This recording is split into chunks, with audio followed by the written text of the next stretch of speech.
Kuya, binibigyan ko po ng 1 point po si Colette dahil hindi po siya nagsiseryoso and ginagawa niya pong joke time yung nagdaang weekly task po namin. 2 points si Kuya Gwen dahil nung nagdaang weekly task po namin is sobrang bossy niya po na to the point na nakaka-pressure na po siya as a leader. 1 point si Bensoy, bigla na lang siyang luluto ng chicken without informing everyone. So parang may pinag-usapan na para mas makatipid pero hindi niya po sinusunod. 2 points si Fiang, kumakain siya habang nagpe-pray kami or she's doing other things. And I think she needs to put respect because this is a holy thing. I'm giving 1 point to Ate Jolie because I feel like she contributed the least of all the housemates in this weekly task, Kuya. 2 points to Fiang. At times when people are speaking on even serious matters, she laughs or she talks over them. I find it so disrespectful, Kuya. Binibigyan ko po ng 1 point si Fiang dahil nagsasalita po siya habang may nagsasalita po sa harapan.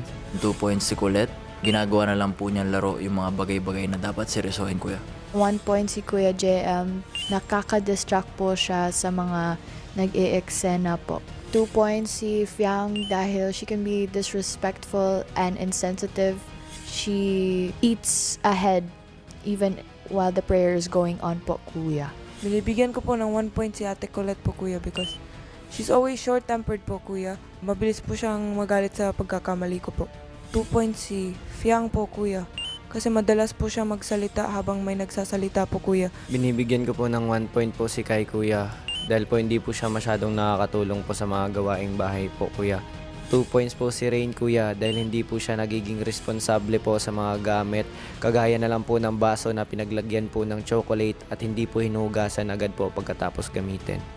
Binibigyan ko po ng 1 point si Kai, Kuya, kasi po matagal po siyang mag-shower, Kuya, at nauubusan na po ako ng oras po sa shower call. 2 points si Fiang, Kuya, kasi po nakikita ko po, Kuya, na sa harap po ng pagkain, Kuya, minsan po, Kuya, sumisigaw po pa rin po siya. 1 point, Kuya, si Dylan. May talino ho siya ang taglay at malakas po yung personalidad niya. So, nahihirapan ho ako kalabanin siya sa hinaharap, Kuya. 2 points, Kuya, si Gwen. As a weekly task leader po, masyado po siyang pressured. Nape-pressure na rin po yung members sa the way po siyang mag-command. Binibigay po namin, Kuya, yung 1 point namin kay Fiang. Whenever somebody's speaking up in front, she talks or giggles and distracts po the person speaking.